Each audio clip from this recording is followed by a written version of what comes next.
Bonjour à toutes et à tous. En tant que chargée de mission pour le pôle de l'Institut français du Maroc, je suis heureuse de vous retrouver pour poursuivre ce cycle de rendez-vous littéraires virtuels de grands auteurs francophones de tous les continents, dont la première séance a été lancée donc, avec l'auteur marocain Youssouf Amin El Alami le 22 octobre. Voilà, donc comme cela a été annoncé donc, lors de l'ouverture de ce cycle, ces rendez-vous mensuels donc, qui nous mèneront jusqu'en juin 2021, nous permettront d'aller donc à la rencontre de ces grands auteurs francophones qui nous parleront de leur rapport à la langue française, de leur parcours et de leur actualité littéraire.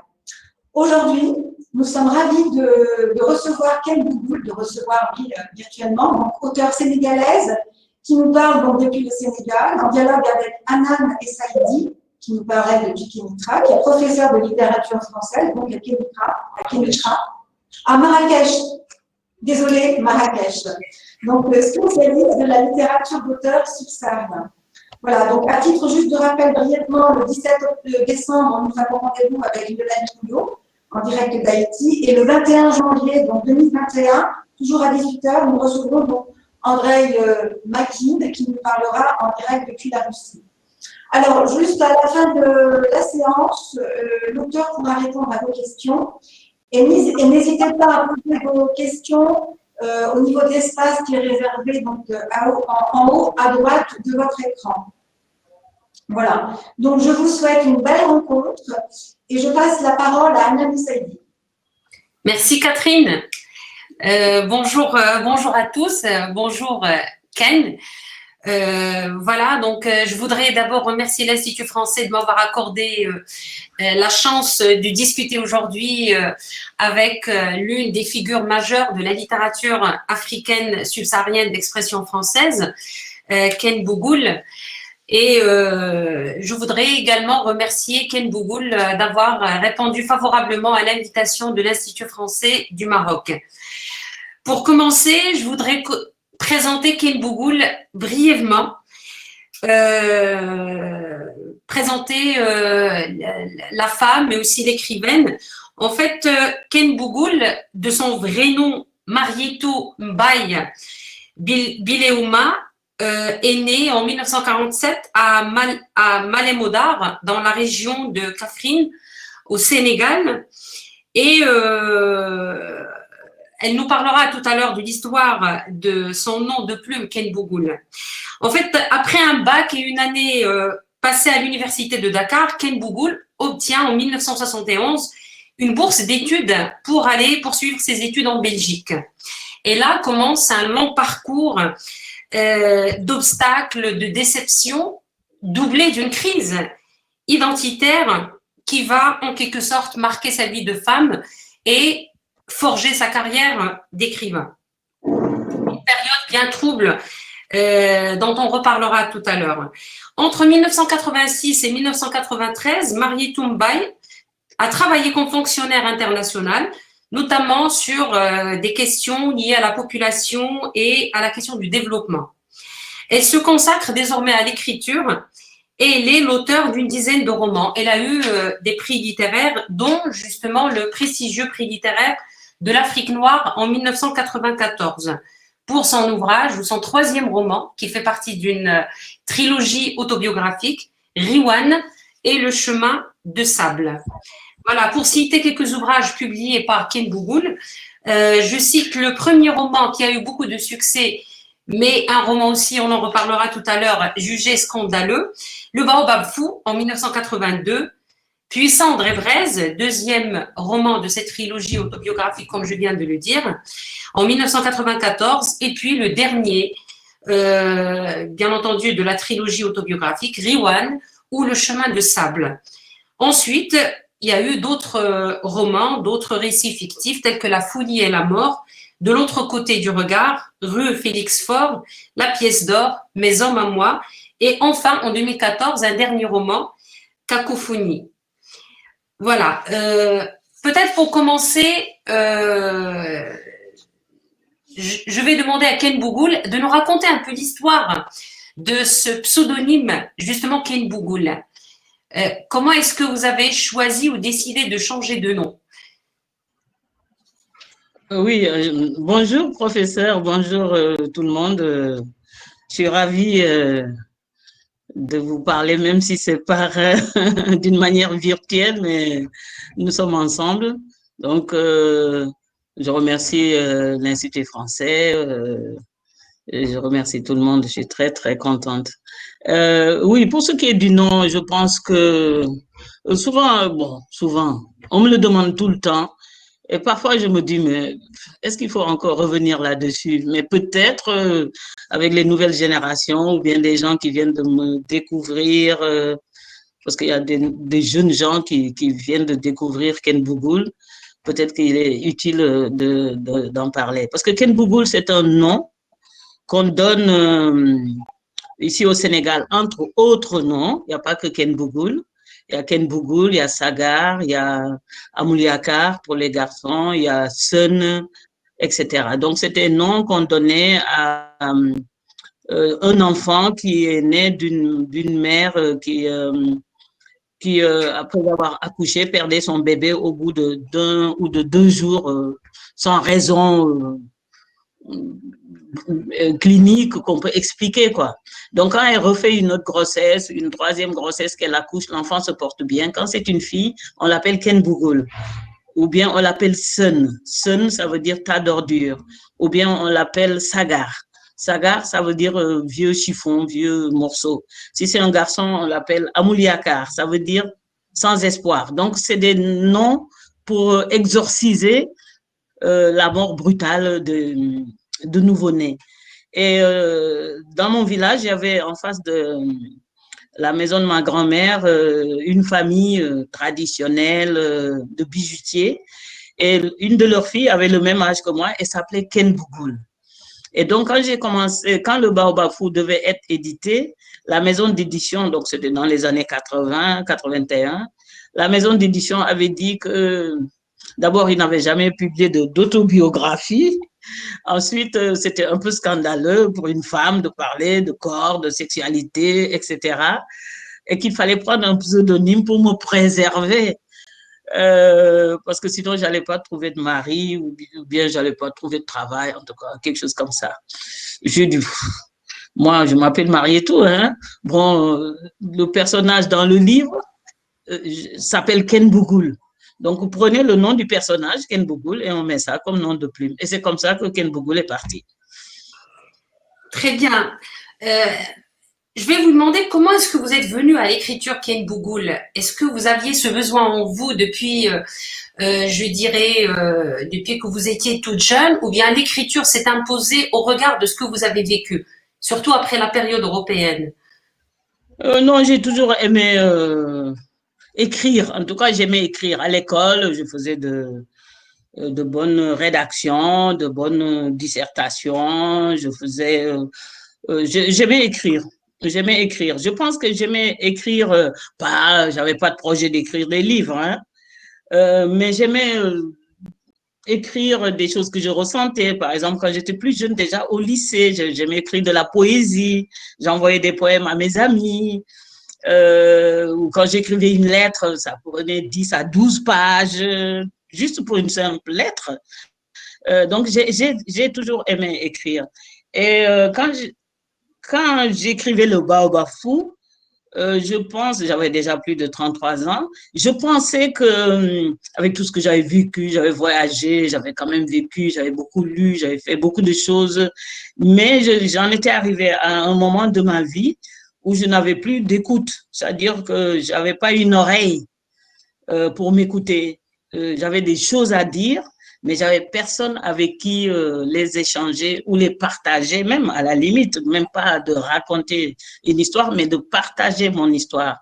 Comme je ne trouvais personne pour me le dire et pour m'écouter, C'est comme ça qu'un ami qui est décédé, Abdou Salam Khan, m'avait dit tout ce que tu veux me dire là, parce qu'il était occupé, il travaillait à l'UNICEF, lui, il était débordé. Moi, je voulais lui parler. Non, j'ai des choses à te dire.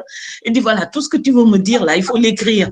Et je me rappelle, il m'avait donné 1,50 € pour 1000 francs CFA. Et c'est avec ça que j'ai acheté un cahier à côté de ton bureau à Dakar, qui s'appelle maintenant Avenue Hassan II. Et j'ai acheté, la boutique est toujours là-bas depuis les années 80, la boutique est toujours là-bas. Et j'ai acheté ce cahier. Et c'est comme ça que c'était comme si le papier m'avait permis de déverser, pas ma vie, mais un surplus de vie. C'est même pas ma vie que j'ai racontée. Je ne l'ai même pas encore raconté, ma vie. C'était juste un surplus de vie que je voulais évacuer. Donc, c'est comme ça que je suis venue à l'écriture avec le Baobab Fou. Et en liaison avec ce que vous venez de dire, quand on consulte un peu tout ce qui a été écrit sur l'œuvre de Ken Bougoul, la plupart des critiques sont unanimes pour dire que l'écriture de Ken Bougoul, au moins au début de sa carrière d'écrivaine, relève d'une ou bien constitue une forme de thérapeutique. C'est-à-dire que c'est comme si vous aviez besoin de remonter la source du mal, le mal qui s'est installé dès l'âge de 5 ans. Vous allez nous parler peut-être de l'abandon maternel et l'impact que cela a eu. Et on semble parler de 2 grandes phases dans l'écriture ou dans la carrière d'écrivaine, c'est-à-dire une première période où l'écriture relève d'un processus cathartique, d'une thérapeutique, et pour voir l'œuvre de Ken Bougoul évoluer au fil des années, mûrir, pour devenir un exercice, je dirais, par amour pour l'écriture. Il y a une sorte de conscience de l'écriture.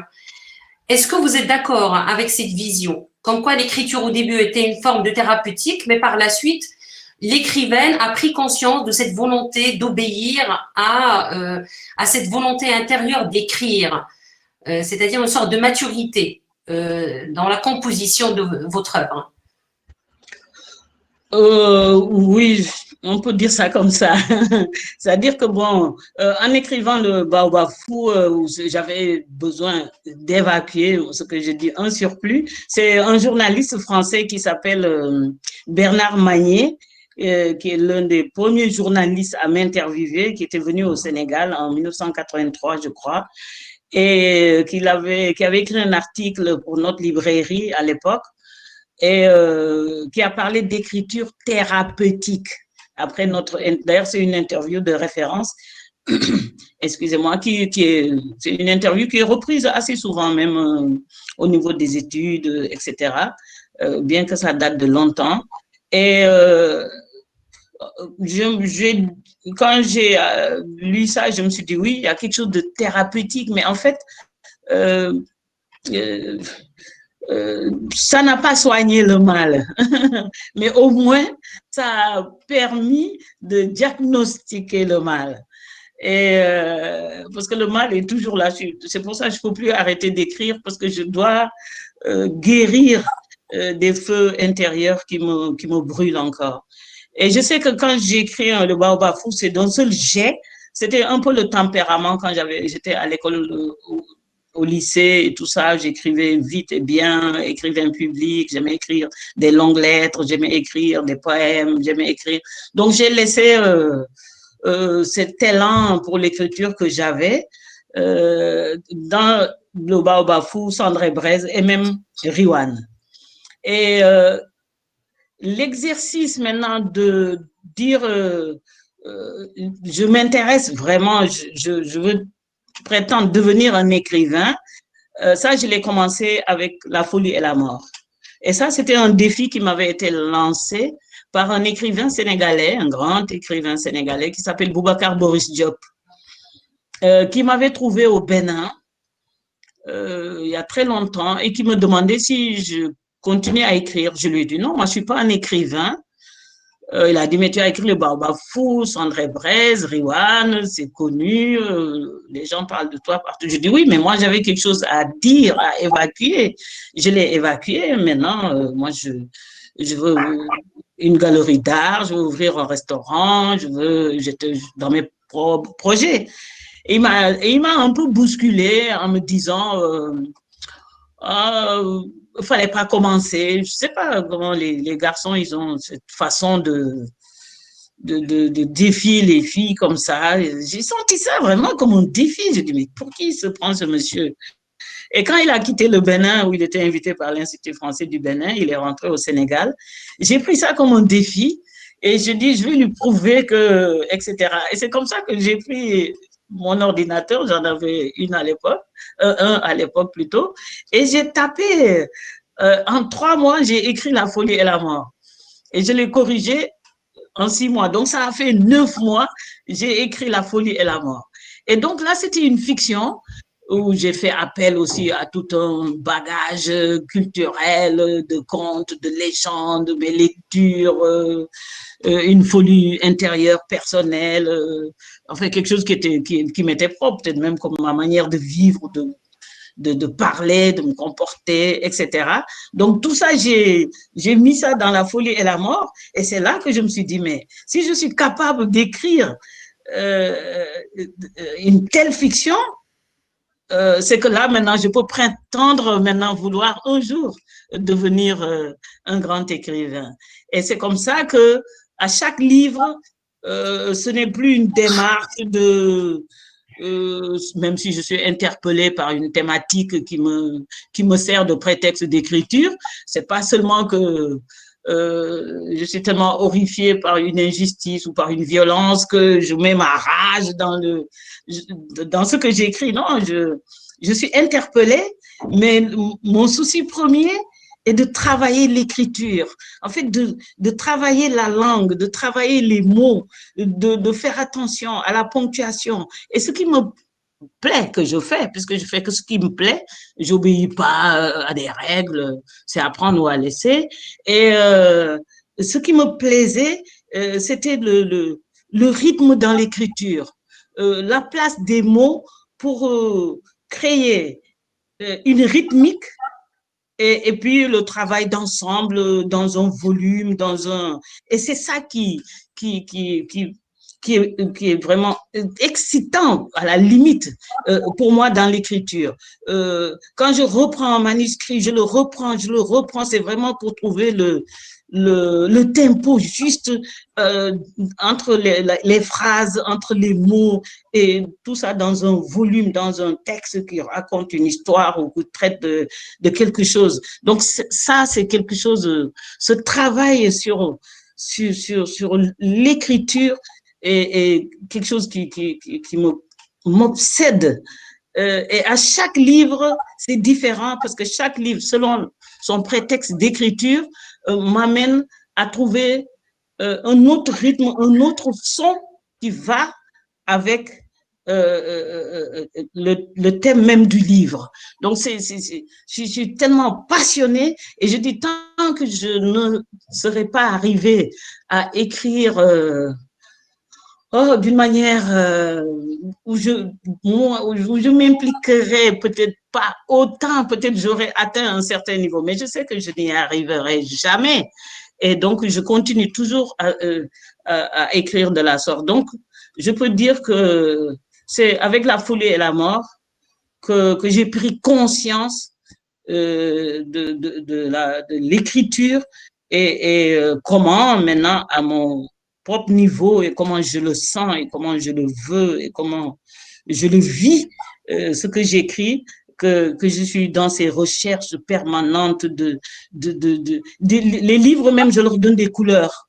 Là, le livre sur lequel je travaille, ça s'appelle Les oiseaux bleus, et où tout est bleu, c'est la couleur bleue. Alors que je parle de migration, c'est-à-dire que ce qui m'a interpellée, c'est le problème de la migration, mais ce qui me préoccupe, c'est le travail artistique sur le texte même, plus que le sujet même ne m'interpelle. Donc, c'est comme ça que je suis arrivée à cette préoccupation dans la création littéraire. Et justement, je vais poser la question de votre rapport à la langue, puisque vous parlez de rythmique. Et là, Je vais vous citer.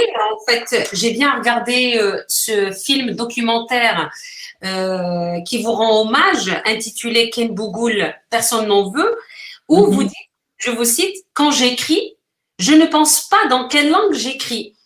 Peut-être que j'utilise un alphabet, mais ce que j'écris, c'est à la limite comme une transcription en français de la langue de mon village.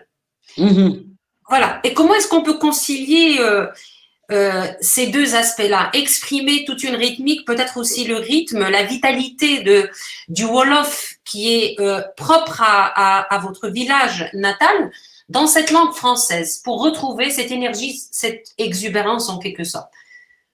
Oui, c'est ça. Je pense que même dans ce documentaire, j'ai même parlé que la langue française, je peux l'amener au marché, je peux l'amener dans les champs, je peux l'amener dans les temples vaudous, comme je vivais au Bénin.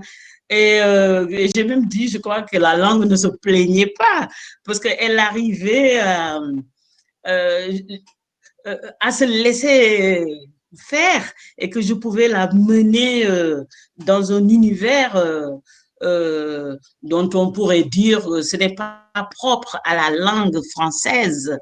Et moi, j'ai toujours pensé que les langues n'appartenaient pas à un peuple. Les langues circulent et en circulant, racolent d'autres mots, racolent d'autres syntaxe, d'autres compréhensions. Les langues sont dynamiques, sont vivantes.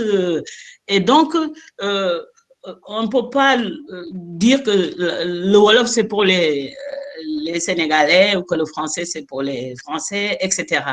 Et c'est ça, déjà à l'école primaire et au lycée, c'est ça qui m'avait fascinée, parce que quand j'allais à l'école dans mon village, à l'école primaire, on n'apprenait pas le français, on n'apprenait pas tout le programme français, parce que tout était en français, c'était pendant la période coloniale, mais l'enseignant que nous avions dans ce village adaptait l'école au contexte du village.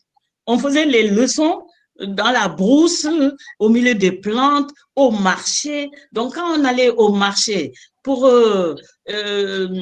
étudier les légumes, les différents légumes, les épices, etc. Et ces épices auxquelles j'étais habituée, que je maîtrisais dans le Wolof de mon village, qui est différent d'autres Wolof du Sénégal. Hein. Et donc, j'avais la signification en français, mais dans un contexte qui m'était familier. Et donc, je pouvais dire un mot en français, mais déjà avec la rythmique du même mot en Wolof. Et j'y suis arrivée, mais après plusieurs critiques, parce que beaucoup de professeurs ou de chercheurs, au début, par exemple, avec le baobab fou, disaient mais ça, c'est pas du français, ça. Cette manière de parler, c'est pas du français. C'est quand, après, maintenant que le baobab fou est devenu un classique, que maintenant, bon, tout le monde reconnaît que la démarche, et qui à l'époque n'était pas très travaillée, hein, parce que c'était dans l'urgence, dans la nécessité, c'était urgent d'écrire. Alors que maintenant, je fais très, très attention et je prends même conscience en utilisant, en faisant de la transcription de la langue de mon village, mais c'est une langue qui n'a pas beaucoup de mots. C'est une langue qui n'a pas des phrases compliquées. C'est une langue, le Wolof de mon village, c'est une langue qui suggestive. Ça suggère, mais ça ne rentre pas dans des grandes phrases, dans des grandes explications. Si je veux parler au professeur Anan Seydi, ah, professeur, professeur. Mais dans ça, je dis, le professeur Anan s'est dit, je suis contente de la voir. C'est un professeur. C'est une femme. Alors que je dis, Anan s'est dit, professeur. Donc, ce n'est que dans presque des atermoiements, dans des gémissements. Ça, c'est propre au Wolof de mon village, qui est encore toujours différent d'un Wolof de Saint-Louis ou de Gorée ou de Dakar ou d'ailleurs, avec peut-être une syntaxe plus compliquée, avec plus de mots, alors que dans mon village, il n'y avait pas assez de mots parce que c'était tout petit et les gens vivaient d'une concession à une autre. Chaque famille avait sa maison et il fallait faire 1 kilomètre, 2 kilomètres pour trouver un voisin. Donc, on ne se parlait pas, on ne construisait pas une phrase pour parler et pour se faire comprendre. On utilisait des et l'écho, l'autre qui entend ah, et puis on fait des recoupements qu'on avait parlé d'une chose que donc si je lui fais signe, c'est que il faut venir parce que on peut y aller ou c'est prêt. Donc ça a fait qu'il n'y avait pas une proximité physique avec l'interlocuteur, de telle sorte qu'on utilisait seulement des interpellations. Hey! Hey! Donc, et c'est ça qui fait que j'ai pu prendre que ce soit le français, je peux écrire en espagnol ou en anglais parce que c'est les langues que je maîtrise. Je peux les mettre euh, dans dans cette, dans ce Wolof qui est plus sonore que textuel, qu'avec des mots, qu'avec des. Et je pense que c'était, pour moi, c'était important d'écrire en français parce que je trouvais plus de mots. J'avais plus de mots avec le français parce que une petite hey en français, il faut quand même que je l'expliquais que la personne était en train de saluer, etc., etc. Et donc, ça me permettait d'avoir du vocabulaire. Ça, d'une part. D'autre part, dans cette langue de mon village, dans ce Wolof, du Ndoukoumane, en dehors même que c'est une langue plutôt sonore, j'avais aussi le fait que j'étais une femme, une fille, et qu'une fille ne disait pas, par exemple, d'ailleurs, j'arrive toujours pas, quand je suis fâchée ou j'ai un problème avec Yasmina, je peux pas lui, je peux pas lui parler ou lui crier dessus dans ma langue, parce que j'ai pas les mots pour ça. Je suis obligée de parler en français avec elle. Oh, j'en ai marre, non, assez, ou dire des gros mots, etc. Ces gros mots, euh, je ne les possède pas parce que une fille ne devait pas dire de gros mots. Une fille d'ailleurs ne devait pas dire grand-chose. Voilà. C'est oui, c'est non, ça va, oui, oui, d'accord. Voilà, toujours d'accord. Les filles, c'est toujours d'accord avant. Donc, quand on dit que ça va, d'accord, on est toujours d'accord, on ne développe pas, on n'a pas d'arguments, on ne discute pas, etc. Donc, j'avais aussi un problème de vocabulaire, que la langue française a apporté un vocabulaire dans ma langue Wolof. Donc, à aucun moment, vous n'avez pensé à écrire des romans en Wolof. On assiste à une telle reconversion chez justement ce grand écrivain que vous avez cité tout à l'heure, Boubacar Boris Diop, que je cite, il évoque justement cette question de reconversion au Wolof, c'est-à-dire une sorte, ce n'est pas un abandon total de la langue française, mais à un certain moment, il a décidé de renoncer à la langue française pour écrire ses derniers romans en français. Je cite justement Boubacar Boris Diop. Je me souviens d'ailleurs avoir dit un jour à Ken Bougoul qu'elle devrait écrire en Wolof. Je la connais depuis très longtemps. Ken, depuis une époque où ni elle ni moi ne savions que nous deviendrions des écrivains. Et quand elle a commencé à publier ses romans, j'ai vite compris que même écrit en français, il restituait les codes secrets d'une langue Wolof interdite aux hommes. Qu'est-ce que vous en pensez? Oui, même aux hommes. Donc, le français pouvait me permettre, ou même une langue étrangère, que ce soit l'espagnol ou l'anglais, me permettait donc quand même de m'exprimer librement jusqu'à même pouvoir m'exprimer comme un homme que je peux faire qu'en français. Mais je veux bien écrire en Wolof. D'ailleurs, j'ai des projets de traduire le Baobab Fou en Wolof, la trilogie, le Baobab Fou, Cendré Bresse et Riwan. Mais écrire un roman en Wolof, euh, c'est pas ça que j'envisage. J'envisage d'écrire une pièce de théâtre en Wolof. Et chaque fois, je dis, bon, je vais écrire le Wolof d'Indoukoumane, parce que ici à Dakar, où je me trouve aujourd'hui, parfois je parle quand je sors avec les voisins, les gens dans la rue, quand je parle, ils disent, mais ça veut dire quoi? Je dis, bon, tu ne comprends pas ce que je dis, je parle en Wolof, il dit, ah, ton Wolof là, moi, je ne comprends pas ça. Donc, c'est-à-dire que euh, même si j'écris en Wolof, peut-être qu'il faut que je m'arrange avec les autres manières de parler le Wolof dans le Sénégal, au Sénégal, pour me faire comprendre par l'ensemble. Sinon, on sera obligé, avec des mots, de mettre en bas la signification pour que les gens puissent comprendre. Mais cet exercice aussi m'enchante parce que ça me permet encore de travailler sur les mots, sur la langue Wolof quand je vais m'y mettre. Euh, euh, et puis aussi, je veux bien écrire en Wolof, mais moi, je suis d'une génération où à l'école, on ne nous avait pas appris la phonétique Wolof. Donc, bon, je crois que Boubacar Borgio m'avait dit d'écrire, après eux, ils vont trouver quelqu'un qui va me mettre ça qui va mettre toute la phonétique, etc., que j'écrive seulement comme je le sens, etc. Donc ça, c'est dans les projets, mais pas dans immédiat, parce que j'ai 2 ou 3 livres à terminer avant de m'engager dans ce projet. Justement, Ken, est-ce que vous pouvez nous parler un peu de tous ces projets littéraires que vous préparez?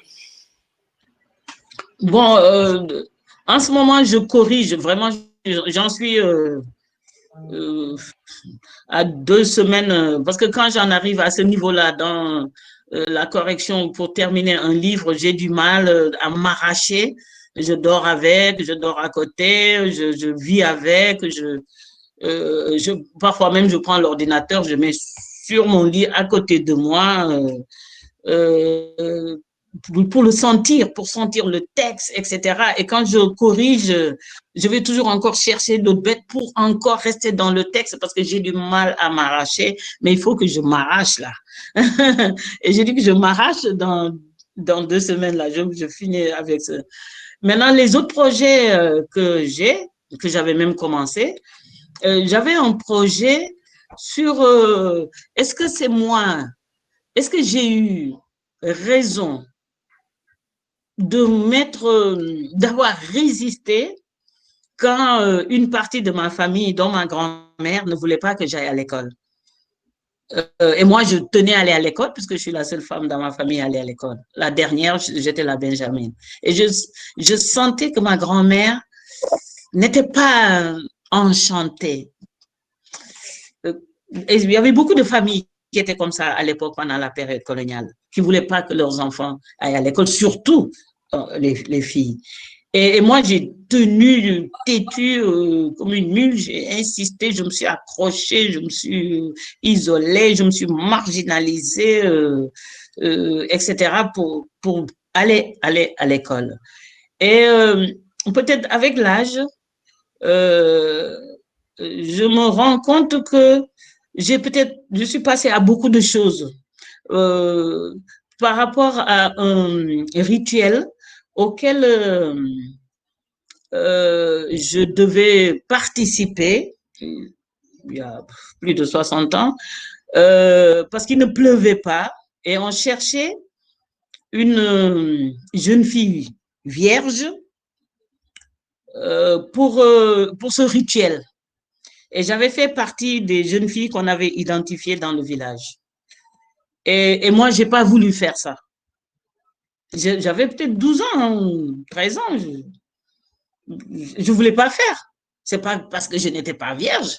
J'étais vierge, mais pourquoi je pensais que c'était comme utiliser une jeune fille vierge, que aucun homme n'a touché pour aller faire ce rituel. Et je me disais, si je fais le rituel et que la pluie ne tombe pas, on dira que je suis pas vierge, alors que je suis vierge, je suis une petite fille de 12 ans, 13 ans.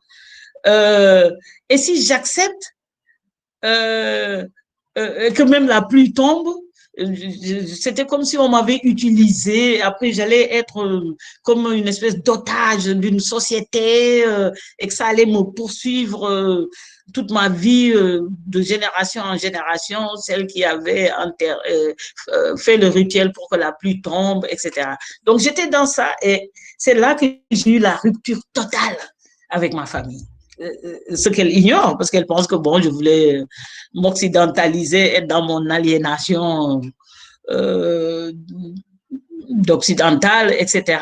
Alors qu'en fait, c'était cette question de ce rituel de ma petite enfance. Donc, je travaille sur ce manuscrit, bien sûr, en brossant un peu la situation de beaucoup de jeunes filles à travers le monde où on utilise leur virginité, leur corps ou leur pureté pour des sacrifices ou des rituels auxquels peut-être elles peuvent ne pas survivre pour beaucoup de raisons et qui peuvent briser des vies de beaucoup de jeunes femmes qui finissent par se jeter dans les puits ou par se disparaître ou par se suicider, en fait. Donc, je travaille sur ce manuscrit. En plus, ma mère, avec qui j'avais pas cette intimité que je voulais, que j'observais plus que de vivre avec elle, je l'observais dans le travail du tissu et dans la cuisine. Elle faisait très, très bien la cuisine. Elle m'a jamais dit, fais ça comme ça, comme ça, comme ça, comme ça, comme ça. Mais j'ai hérité des goûts, des saveurs, des odeurs. À la limite, j'en ai le goût même dans ma bouche, comme je dis, le goût, c'est le siège de tous les sens. C'est le goût, c'est le siège de tous les sens. Et j'écris un livre sur ça, mais pas des recettes de cuisine. C'est-à-dire, j'ai écrit 10 romans et à chaque roman, je mets une recette pour expliquer le rapport entre l'écriture de ce texte et la préparation de ce plat. Donc, c'est 10 romans, 10 recettes de cuisine, mais dans la composition, dans la préparation, dans le rythme, dans le rythme aussi aussi bien de l'écriture du livre que de la préparation, les sons, les sonorités, les choses qui grillent ou les choses qui bouent selon, il y a beaucoup de choses ensemble ou bien très peu de choses ensemble dans la marmite. Il y a une manière de bouger qui produisent des sons et même éloigné du feu, on peut savoir à quel niveau c'en est. Mais vraiment, c'est littérature et, et cuisine, mais dans une écriture comparative au niveau des saveurs, de la sonorité, de l'écriture, etc. Et le troisième projet, c'est sur le soufisme dans le Ndoukoumane, la région où je suis née, où il y avait de grands soufis ignorés au Sénégal. Hein, beaucoup ne les connaissent même pas. Et pour ramener les gens à une autre pas vision, perception, une autre notion de la foi de Dieu. Moi, toujours, je dis, je suis Dieu. Dans la rue Félix Faure, j'ai dit que j'étais Dieu. Les gens, même en Pologne, disent, oh là là, qu'elle va dire en Pologne, chez les Polonais qui sont très catholiques, elle est Dieu. Mais quand je leur ai expliqué, ils ont compris ce que je voulais dire. Et même, il y a le manuscrit que je corrige, un passage d'un jeune homme un migrant à qui on demandait de quelle religion il est. Pourquoi on lui demande de quelle religion? Lui, c'est un oiseau. C'est un oiseau, en plus, un oiseau bleu, lui. C'est quoi les religions? Parce que les religions, ça culpabilise, les religions manipulent, etc. Et veulent empêcher l'être humain d'aspirer, d'avoir une aspiration. Et cette aspiration, c'est être Dieu. Donc, donc l'être humain n'a qu'une seule ambition, c'est être Dieu. Donc, et la religion, donc c'est cette aspiration à devenir Dieu qui est la religion que j'adopte. Donc, et puis j'ai vu ces Soufiankés qui vraiment parlaient de religion et de Dieu comme s'ils parlaient de feuilles qui tombent, qu'il faut ramasser, aller jeter dans un coin, ou, etc. C'est-à-dire, pas avec tout toute cette solennité, cette culpabilisation, toutes ces menaces, créer des enfers qui n'existent pas, des paradis qui n'existent pas, etc. Et ça, moi, la petite Sénégalaise du Ndoukoumane, j'ai vu, je connais les gens qui étaient de grands érudits, de grands soufis, qui parlaient comme ça de Dieu, et dans ce monde où on est tous emportés à quelque niveau qu'on soit, hein, dans une espèce je sais pas, de fanatisme intellectuel ou spirituel. J'ai pensé que ce livre aussi serait le bienvenu. Et justement, je voudrais vous parler de votre relation à la religion. Et Oui. au mouridisme, vous parlez d'une sorte de syncrétisme d'islam et de rites et de traditions qui sont ancrés dans la culture sénégalaise. Et vous dites être complètement contre cette nouvelle version de l'islam à laquelle nous assistons ces dernières décennies avec cette jeunesse africaine, malheureusement, qui adhère de plus en plus à ce que vous appelez une forme d'intégrisme. Et justement, j'en profite pour vous poser une autre question. Cette relation assez spéciale que vous avez eue avec le Surigne et que vous racontez justement dans votre troisième récit autobiographique, Riwan. Voilà, donc votre relation à la religion, cet islam noir ou islam africain, comme vous l'appelez, et puis le changement que l'islam a subi sur les terres africaines ces dernières années, malheureusement. Voilà, et puis votre relation avec le mouridisme à travers le Surigne, qui vous a apporté quand même une certaine sérénité, comme vous le dites dans votre roman. Oui, oui, peut-être je vais rebondir sur le Surigne, parce que le Surigne, c'est pas c'est pas la religion qui nous a fait nous rencontrer, que je reste avec lui, que je le fréquente, avec tout ce qu'il m'a apporté, que je fais avec lui un travail, pas de réhabilitation, mais de restauration. je ne suis pas réhabilitée parce que j'avais rien à me reprocher, mais je devais quand même faire un peu de restauration, quoi, pour la suite, quoi. Et, et ça, c'était, même dans le livre, quand on le lit, lui, il me parle jamais de Dieu, il me parle jamais de religion, il me parle jamais de prière.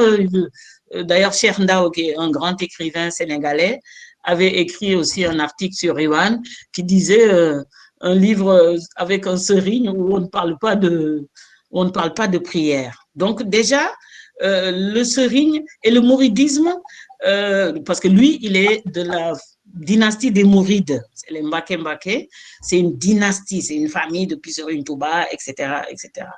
Et le mouridisme, comme Souleymane Bachir Diagne, le grand professeur que j'admire beaucoup, le Souleymane Bachir Diagne, on avait un débat, je ne sais pas où, je ne sais plus où, sur Dieu, où j'avais encore déclaré que j'étais Dieu.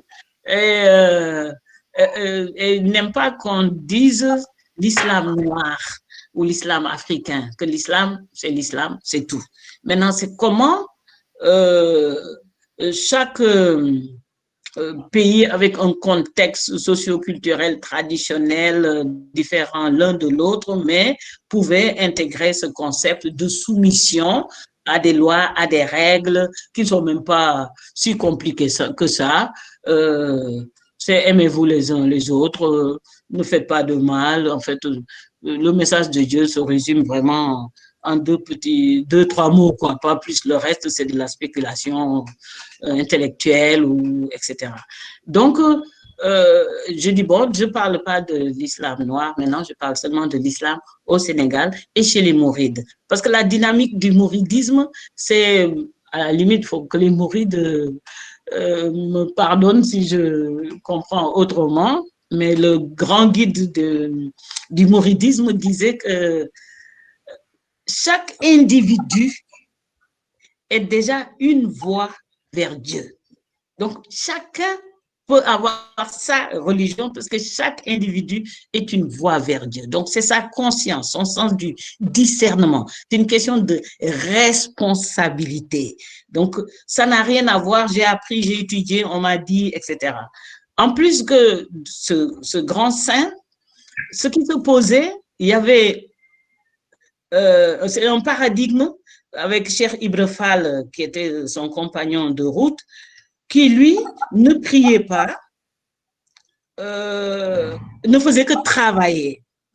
Et le fondateur du mouridisme, donc, qui parlait d'aspirer, c'est une mouride aspiration, aspirer vers Dieu et le travail.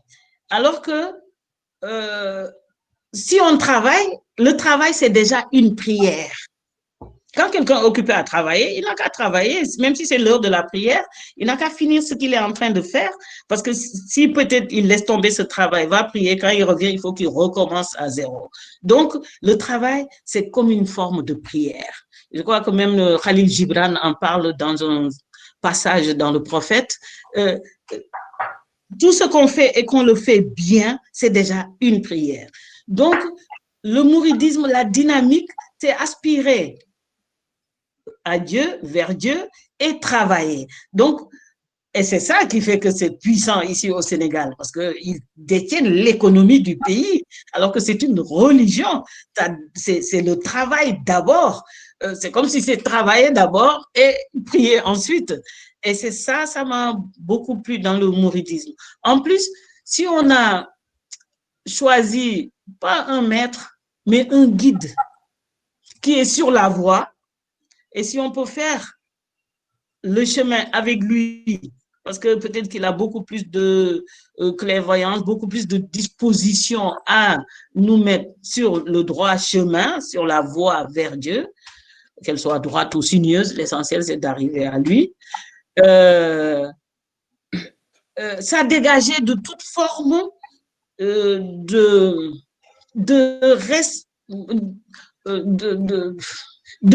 discipline ou de responsabilité par rapport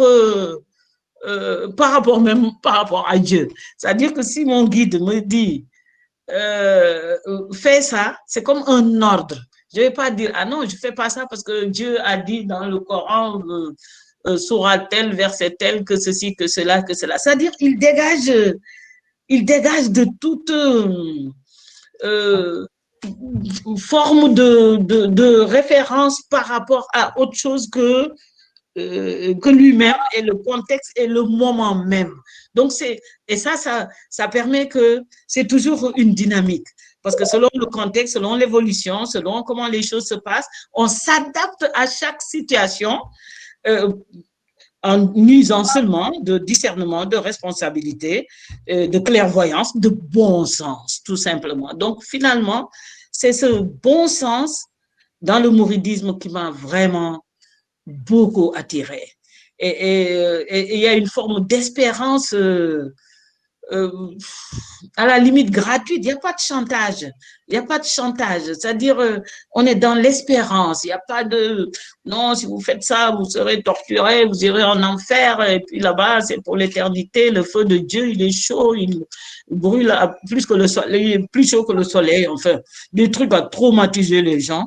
Et moi, c'est pour ça que le mouridisme, et ça, c'est des choses dont je discutais avec le Serigne, et ça m'a édifié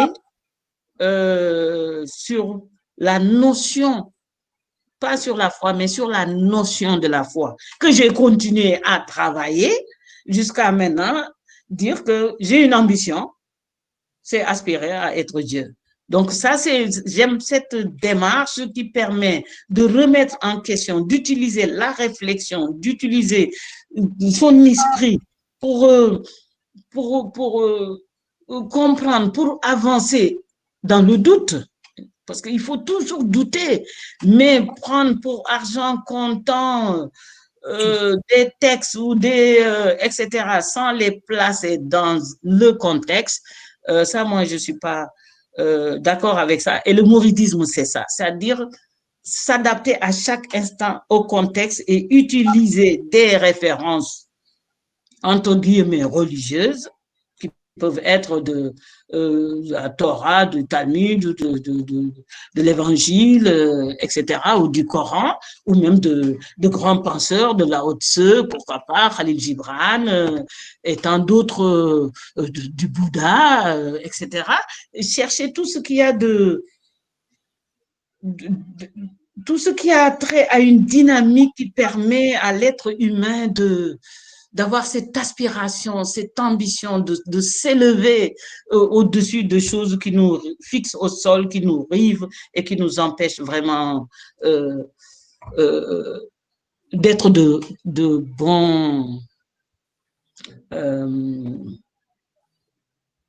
bons pas croyants, je cherche pas, c'est pas le mot croyant que je cherche, comment je pourrais dire ça?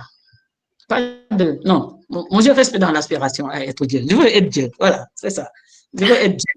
Parce que j'ai étudié ces 99 noms, je n'ai vu que quelqu'un qui est gentil, qui pardonne, qui ne t'en veut pas, qui a oublié que tu as été pas gentil, qui va te donner à manger, qui va t'aider, qui va te secourir, fais ce que tu veux, tu lui demandes pardon, il te dit je t'ai pardonné, qui n'est que clémence, qui n'est que miséricorde, qui n'est que amour, tous ces noms les 99 noms que je connais, il n'y a que toutes ces qualités et je veux avoir toutes ces qualités. C'est pour ça mon aspiration à être Dieu, c'est pour me bonifier. Je veux être une personne, je veux finir bien avec les 99 noms de Dieu qu'on collera à côté de Ken Bougol. Très bien. Avant d'enchaîner avec la prochaine question, je voudrais bien rappeler à tous ceux qui suivent cette rencontre et que je remercie d'ailleurs, je voudrais leur rappeler qu'ils peuvent toujours, s'ils le souhaitent, poser des questions et je me chargerai avec Mouad de transmettre vos questions à Ken Bougoul. Et je vais enchaîner, cher Ken Bougoul, je vais enchaîner avec justement le Serigne. Pour quelqu'un qui étudie votre œuvre et cette littérature africaine tout en la contextualisant, je peux comprendre que le Serigne vous a aidé, vous le dites vous-même, à vous refabriquer, à vous reconstruire, parce qu'il avait un savoir immense, il vous acceptait tel que vous étiez. Il ne vous posait pas de questions gênantes, il ne vous a pas rejeté comme votre entourage et votre famille quand vous êtes rentré d'Europe.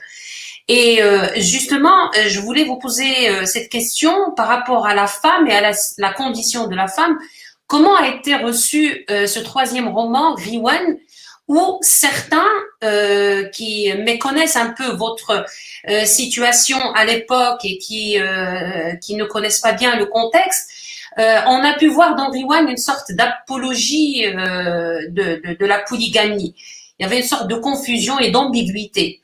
Qu'est-ce que vous voudriez ou vous pourriez nous dire à propos de Riwan, parce que je sais même pas si on peut parler de polygamie dans Riwan. Mais pour ceux, par exemple, je ne vais pas utiliser le mot féministe, un mot qui me fait peur, mais certains féministes y ont vu une sorte d'apologie qui est faite de la polygamie. Qu'est-ce que vous en pensez? Voilà. Pour ce qui est de la polygamie, ici au Sénégal, il y a la polygamie. C'est dans les textes, c'est la loi. C'est la loi. Il y a tout le monde, enfin, il y a très peu de gens qui n'ont pas, euh, qui n'ont qu'une seule femme. Il y en a très peu ici au Sénégal. Peut-être certaines autorités n'oseraient pas officiellement pour ne pas semer du tollé, mais on voit même en Gambie à côté, le président est polygame et quand il a été investi président de la République, on doit, comme nos textes sont copiés sur les textes des Occidentaux, on dit le président, la première dame. Donc, il y a des présidents africains qui ont 2 femmes, 3 femmes. Maintenant, il faut choisir entre les 3 femmes celle qui va être la première dame et ça crée des problèmes. Ils étaient très bien ensemble, mais le jour où maintenant on dit ah non, non, non, la constitution inspirée de la constitution française ou anglaise ou je ne sais pas quoi, dit que il y a le président et il y a la première dame. Mais le Sénégal qui est un pays polygame, déjà, vous voyez, nous avons même des conflits avec nos textes. Déjà. Donc ici, c'est un pays où la polygamie est autorisée, mais il y a, comme c'est une loi, c'est légiféré, il y a des dispositions qui prévoient comment ça se passe. C'est-à-dire que si c'est un homme qui demande une femme comme deuxième épouse, déjà la première épouse, à la mairie, au niveau de l'état civil, c'est pour ça qu'on dit qu'il faut déclarer les mariages à l'état civil, parce que ça ne sert à rien que des femmes qui ne savent pas s'il faut aller à la mairie ou pas se retrouvent dans des trucs polygames, après râlent et tout, parce que si on va à la mairie, il y a la loi est là pour protéger aussi bien l'homme que la femme. Et dans le cas de la femme, la première femme à la mairie, c'est des options que l'État, la loi ici au Sénégal a prévues. Est-ce que vous voulez rester dans un ménage monogamique ou bien il y a des options d'ouvrir pour une éventuelle deuxième femme ou une éventuelle troisième ou une éventuelle quatrième qui est la limite inspirée de la religion musulmane dans les mariages légaux. Parce que toute autre femme en dehors des 4 femmes légitimisées par l'islam, on peut avoir d'autres femmes qui sont parmi les esclaves, parmi des femmes sous protection, des femmes, etc., sous couvert, etc., etc. Donc ça, déjà au Sénégal, voilà le cas de la polygamie. Maintenant, pour ce qui est du cas du serigne, c'est exceptionnel.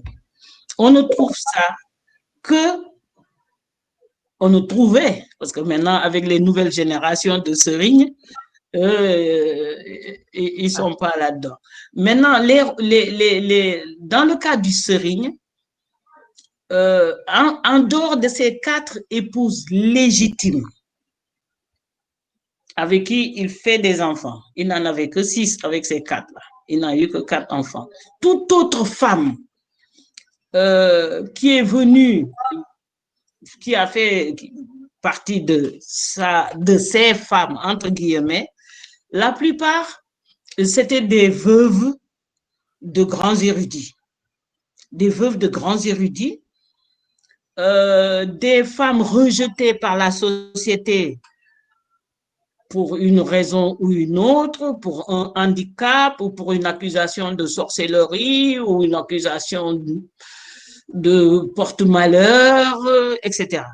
Il y a des femmes comme ça, selon des traits, des comportements, des attitudes. Ici, on dit que c'est une sorcière ou elle porte malheur. Ensuite, il y a des femmes qui sont rejetées après plusieurs mariages où la femme n'a pas fait d'enfant. Parce qu'ils se marient, c'est pour faire des gosses. Les yeux dans les yeux, on s'aime pour le meilleur et pour le pire, non. On se marie 1 an, 2 ans, on attend. Ah, Amagouldom, il n'y a pas d'enfant encore. L'enfant, c'est pour l'enfant. Et ces femmes, après 2, 3 mariages, se rejetaient, plus personne ne veut les épouser parce qu'elles ne font pas d'enfants. Et de ça, on va déduire qu'elles sont peut-être possédées par un esprit, etc., par un djinn, etc. Et ces femmes sont... Et c'est les sérignes de l'époque récupérer toutes ces femmes sous sa protection. Ce n'étaient pas des épouses comme celles légitimisées par le Coran, qui sont ces 4 épouses, et ce ne sont pas n'importe qui à l'époque. Les jeunes sérignes, maintenant, ils peuvent même se marier avec une nièce de Trump, quoi, parce que tellement ils sont dans autre chose, quoi. Et ces femmes n'étaient pas obligées de vivre chez le serigne. Elles pouvaient rester chez elles si elles avaient une maison.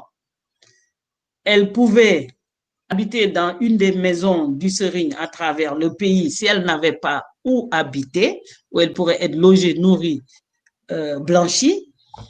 Elles pouvaient même habiter en autre pays. Elles pouvaient même habiter même au Maroc. Mais c'était de savoir qu'on est sous sa protection, compte tenu de sa notoriété, en dehors de sa sainteté, de son érudition, mais de sa notoriété. Une femme qui était sous la protection du serigne bénéficiait de cette notoriété, comme s'il y avait une espèce de purification dans sa proximité, même ne serait-ce que virtuelle.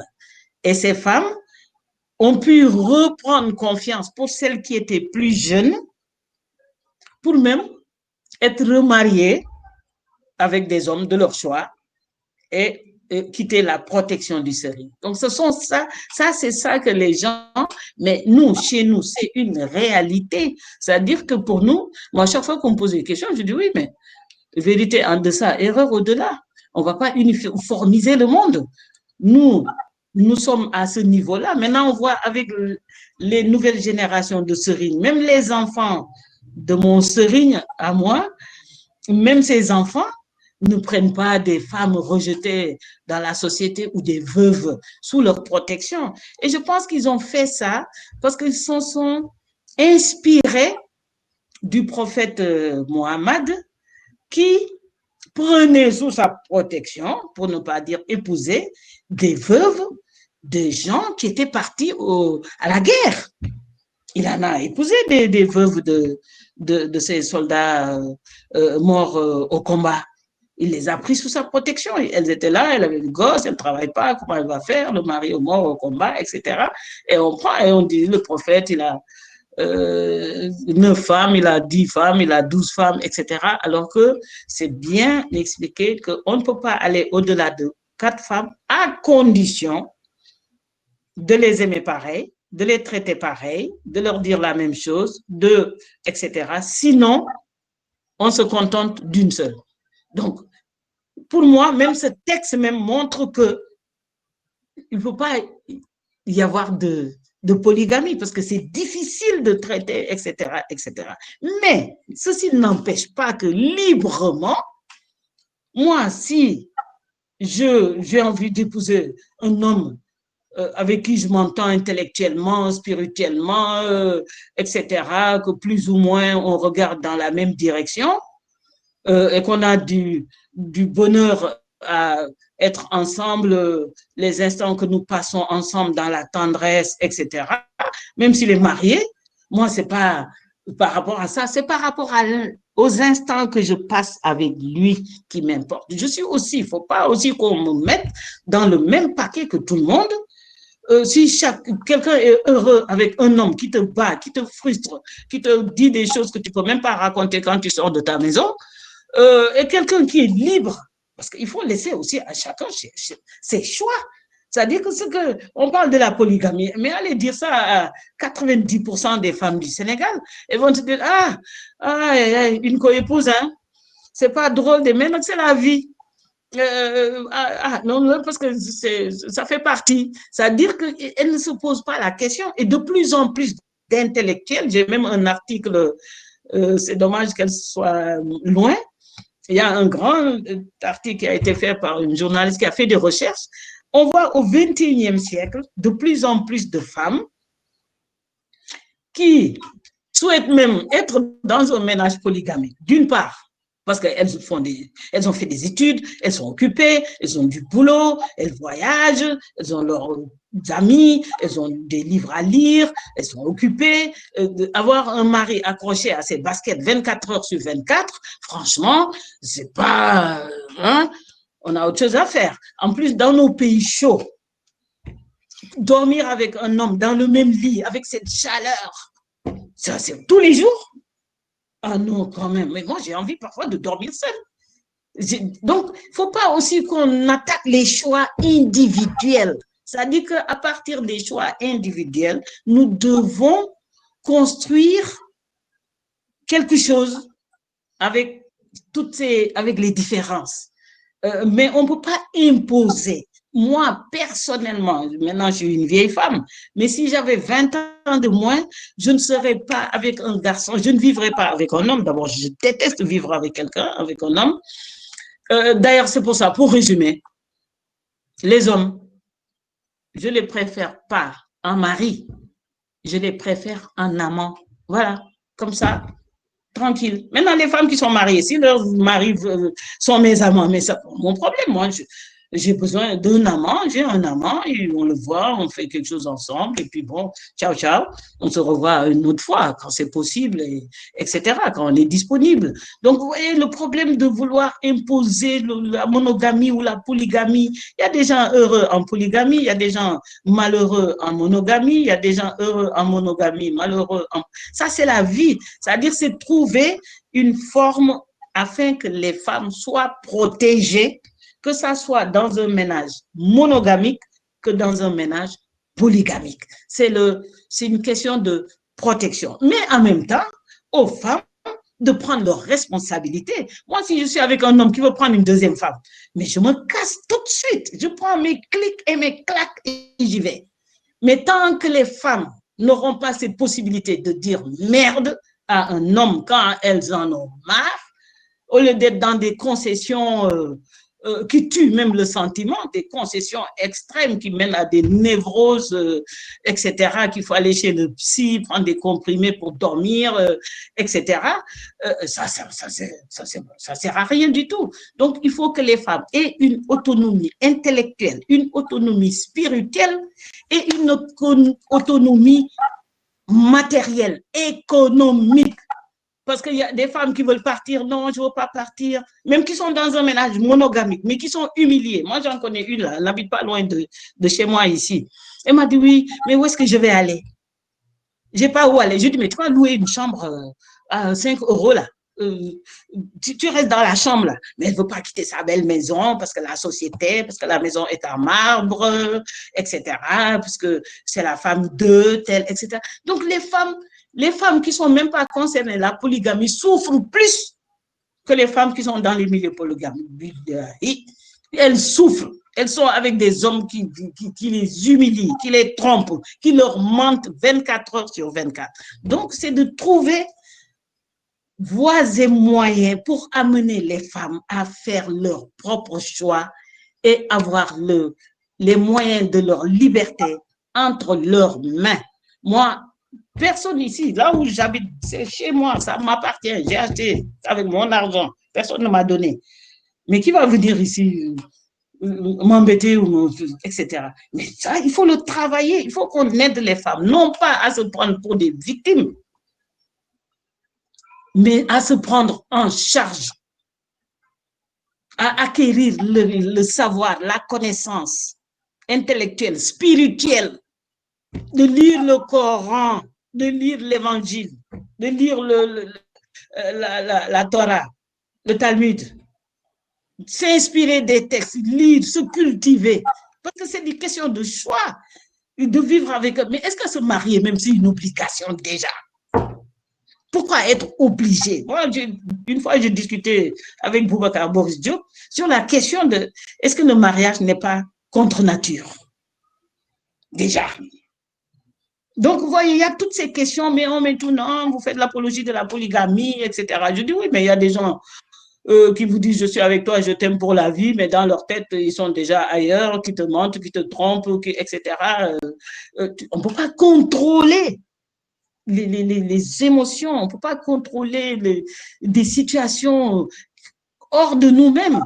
Soit on ne se marie plus, chacun n'a qu'à rester à sa maison, ce qui m'arrangerait, moi, et on ne parlera plus. Mais moi, je dis, mais il ne faut pas condamner les gens qui sont dans la polygamie. Ici, dans un pays comme le Sénégal, allez voir mes copines qui sont des professeurs d'université et qui sont dans des ménages polygamiques. Des professeurs d'université. Et qui sont bien, elles sont chez elles ont leur maison à elles toutes seules, elles ont leurs enfants bien éduqués, qui sont des médecins, etc., leurs voitures, qui ont leur carte visa. Avant, on dit une femme, tu épouses une femme, si tu épouses une deuxième, il faut lui trouver les 3 V, voiture, villa, carte visa. Donc, les femmes acceptaient même des ménages polygamiques pour les 3 V, carte visa, voiture, villa. Mais maintenant, si la femme a elle-même les 3 V, elle peut faire ses choix. Elle a sa voiture, elle a sa villa, elle a sa carte visa. C'est-à-dire, c'est dans ce sens qu'on doit amener les gens et non de stigmatiser celles qui sont dans les ménages polygamiques etc. Parce que dans tout ça, l'homme demeure le mal conquérant. Quoi. Moi, je peux prendre une, mais si je veux, je peux prendre 2. Mais je peux prendre une, je peux prendre une maîtresse. Parce qu'on est là en train de casser des cailloux sur des femmes différentes. Il faut accepter la différence. Si maintenant, une femme est dans un ménage polygamique et tellement malheureuse qu'elle est dehors, là, on cherche une solution, lui dire c'est fini, on ne fait plus. Mais on ne peut pas généraliser, surtout dans nos sociétés où encore aujourd'hui, on a d'autres préoccupations, notre sous-développement, notre pauvreté endémique, notre démographie galopante, nos enfants qui prennent des pirogues et meurent de l'océan, nous avons nos enfants que nous voulons instruire, nous voulons inverser la courbe des choses, nous voulons redevenir ce que nous étions, nous sommes engagés dans d'autres combats, mais quand on les aura maintenant atteint tous nos objectifs pour un développement plus ou moins endogène, harmonieux, que nos enfants vont à l'école, nous avons une activité génératrice de revenus, notre pays se développe un peu, il y a un minimum de santé, un minimum de ceci qu'on appelle un minimum d'essence, de vie. Quand on aura fini ça, on aura moins de préoccupations dans nos têtes, moins de soucis. À partir de ce moment-là, nous pourrons passer à l'étape.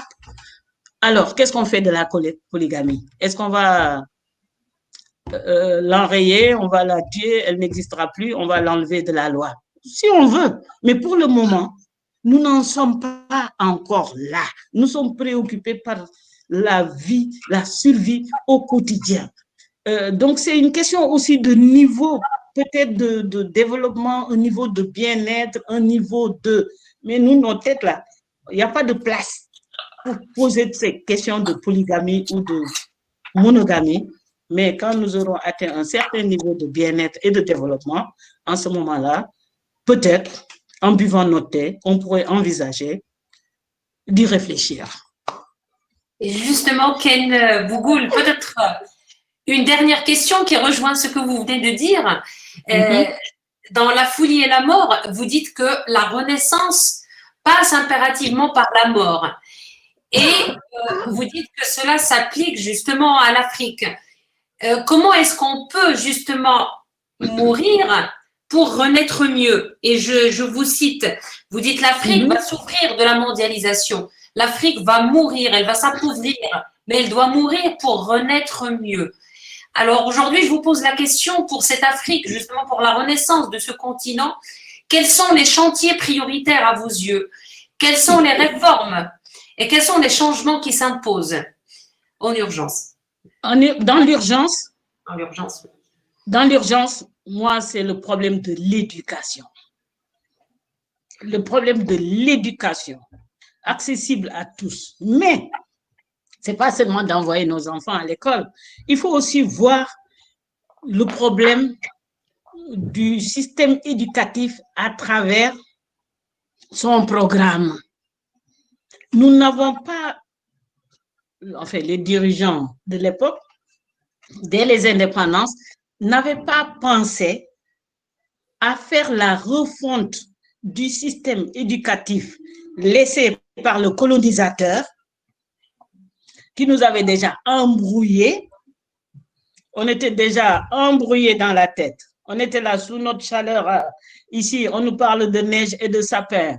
On était avec nos grands-parents qui nous racontaient des contes. On nous dit non, c'est des blancs aux yeux bleus. On était avec nos huttes. On nous parle de Tour Eiffel. On était avec nos collines du pays Bassari. On nous parle des Alpes. Et donc, on était déjà déstabilisés entre une façon, un contexte de vie qu'on nous disait que c'est pas bon, mais où on vivait, où on dormait, où on mangeait, et quelque chose qu'on nous met dans la tête que c'est ça qui est, c'est formidable, c'est ça qui est bien, c'est comme ça il faut penser, c'est comme ça il faut voir les choses, etc. Donc, dès les indépendances, il fallait faire la refonte de tout le système, développer des programmes adaptés à un contexte, à des réalités et à des valeurs et à une histoire. Essayer de restituer, de récupérer. C'est bien d'aller récupérer 2-3 masques au musée du Quai Branly pour les ramener ici à Dakar. Mais tant qu'on n'a pas changé le système éducatif pour qu'on se réapproprie nous-mêmes et qu'on se réapproprie une histoire, qu'on a des héros, on a des Napoléons, on a des écrivains, des poètes, des Chateaubriand, il y a tout ça en Afrique, mais on ne les connaît pas. Et ça aurait permis la recherche, ça aurait permis de développer des programmes scolaires, des livres éducatifs, etc. Dans tous les domaines, récupérer tout cela, ça n'empêche pas que on peut s'inspirer, parce que toute la civilisation du monde, ou même de l'Occident, etc., est inspirée de pays lointains. Chaque fois, je dis, mais si Alexandre le Grand n'était pas parti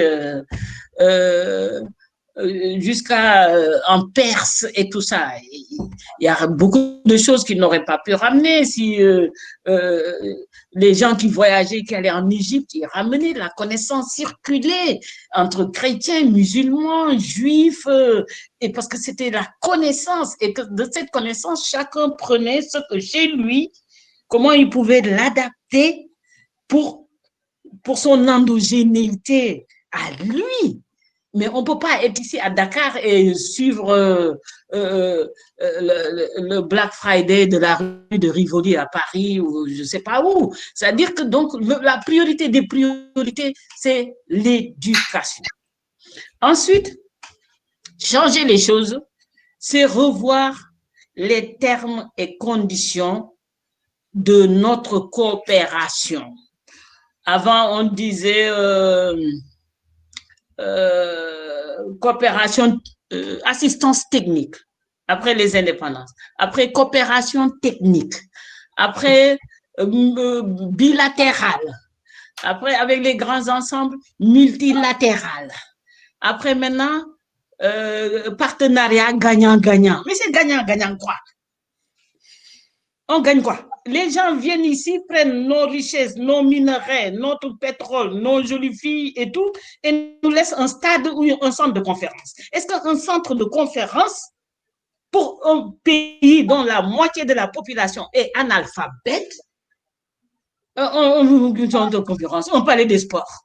Donc, c'est-à-dire que prioriser nos priorités et revoir les termes et conditions de notre coopération avec les autres pays du monde. Et puis, penser nous-mêmes, c'est-à-dire nous récupérer.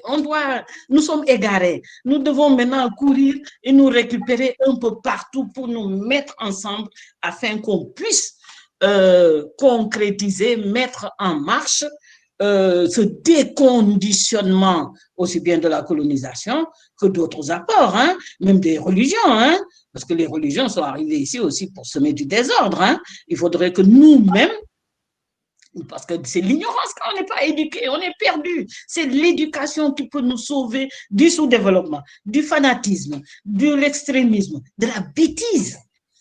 Sans éducation, les gens sans savoir, mais ce sont des... Même moi, j'ai 2 chats ici, ils n'ont pas été à l'école, mes chats, mais ils sont intelligents, parce qu'on leur apprend que c'est comme ça que ça fonctionne, etc., etc. Donc, il faut qu'on nous montre, qu'on nous mette sur la voie et que, en ce moment-là, nous-mêmes, à notre niveau, chacun à son niveau, apportera le changement qui va apporter le changement pour tout le monde. À mon avis, la priorité des priorités, c'est l'éducation et revoir les problèmes, les approches de notre développement. Parce que si dans l'éducation, hommes et femmes sont éduqués, mais ça va changer le monde. Mais les femmes ne sont pas éduquées. Maintenant, on met tout l'accent. Non, non, non, les filles, maintenant, l'école, c'est gratuit. Comme ça, il y aura beaucoup de filles à l'école. Mais quand elle va à l'école, elle apprend quoi là-bas? Qu'est-ce qu'elle apprend là-bas? Si on lui apprend à être une femme déjà, c'est foutu. On lui apprend la connaissance, le savoir, qui n'a ni sexe, ni couleur, ni rien du tout. C'est pour tout le monde, afin que ces hommes et ces femmes puissent faire avancer des choses. Et le monde, hein, c'est pas seulement le Sénégal ou l'Afrique. Donc, quand je dis mourir, donc c'est tuer toutes ces en France, ils parlent de l'envahissement. Nous aussi, on doit nous débarrasser de tous ces anciens envahisseurs et nouveaux envahisseurs aussi. Nous devons faire la même chose. L'Europe ferme ses portes, nous fermons nos portes. Maintenant, on a un scandale ici, on dit l'Europe veut nos poissons, mais ne veut pas nos migrants. Mais le migrant qui reste ici, il n'y a plus de poissons dans la mer, il mange quoi? C'est-à-dire que c'est une question tout simplement de bon sens. Mais ça, je me dis, c'est parce que c'est d'ignorance. Donc, pour moi, la priorité des priorités, c'est de l'éducation de tous pour changer le monde. Très bien. Merci beaucoup, Ken Bougoul. Je ne sais pas s'il y a des questions. Bon, je ne vois pas de questions. Il y a beaucoup plus des remarques qui rejoignent un peu ce que vous venez de dire. Et peut-être, avant de clore et de vous remercier infiniment d'avoir accepté d'être parmi nous aujourd'hui, je vais vous demander d'adresser un dernier mot à cette jeunesse africaine, justement, en perte de repères et en perte à défaut de modèle. Quel mot pourriez-vous adresser justement à cette jeunesse pour qu'elle recouvre l'estime de soi et la fierté d'appartenir au continent africain? Oui, moi, la jeunesse africaine, j'ai confiance en elle, j'ai foi en elle, parce que malgré les microbes, il y en a même des jeunes qui se font appeler microbes à Abidjan, là. Il y en a maintenant qui se font appeler Ebola, Corona, des jeunes désabusés, devenus violents, en marge de la société, très, très violents, etc. Mais même dans cette violence, j'essaie de les comprendre parce que la faute, c'est pas notre jeunesse. La faute, c'est nous. C'est nous, les parents, et c'est nous, l'État. C'est nous, les dirigeants. Donc, les modèles existent. Il y a à chaque coin de rue, là, si je sors ici, il y a des modèles tous les 100 mètres d'hommes, d'intégrité, de disponibilité, de courage, de sens de l'honneur, de sens de la justice, des gens honnêtes, des gens, etc. Les modèles, il y en a. Mais les modèles, nous sommes dans un monde où les médias montrent plus la médiocrité que montrer les modèles. Et pas des vieux modèles, hein. Nous ne sommes plus dans les modèles de Amadou Ampateba. Il y a des modèles contemporains, des jeunes de 30 ans, 40 ans, hommes et femmes qui font des choses remarquables, mais dont on ne parle pas, on ne fait pas la promotion du bon, du beau, de l'esthétique, de l'éthique, de la réussite, de la vraie vie, etc. On montre que des trucs de médiocrité. On est dans des sociétés de faits divers. Des sociétés de faits divers et les médias aussi nos médias dans les pays qui ont été colonisés. Un ancien président du Niger disait, quand la France travaillait, nous les Africains, on dansait. Maintenant, les Français dansent. Nous, on doit travailler. Ils peuvent danser. Ils ont des acquis qui peuvent leur permettre de danser. Mais nous n'avons pas encore d'acquis qui nous permettent de danser. C'est le moment de travailler. Mais il faut que les médias s'associent à ce travail de promotion de choses positives, inspirantes pour notre jeunesse et inspirantes même pour nous-mêmes, parce qu'il n'y a pas d'âge pour s'améliorer. Les médias ne jouent pas un rôle, il y a ce manque de visibilité de choses qui se font et qui peuvent inspirer notre jeunesse. À la place, on nous propose pour nous égarer encore plus, pour faire de la diversion, on nous propose des images, des faits divers, des choses venues d'ailleurs, de faits divers. Et ça, dans des sociétés maintenant devenues de plus en plus, à cause du système perverti qui régit le monde, c'est difficile pour des gens vulnérables comme les jeunes et les femmes et les enfants de sombrer parce qu'il faut être dur de cuire à la Ken Bougoul pour résister dans ce genre de situation. Donc, leur redonner un peu de tonus, les encourager, leur montrer que c'est possible. Mais pour ça, il faut une résistance et cette résistance ne peut se baser que sur un minimum de maîtrise de la connaissance et de maîtrise du savoir. Très bien, merci.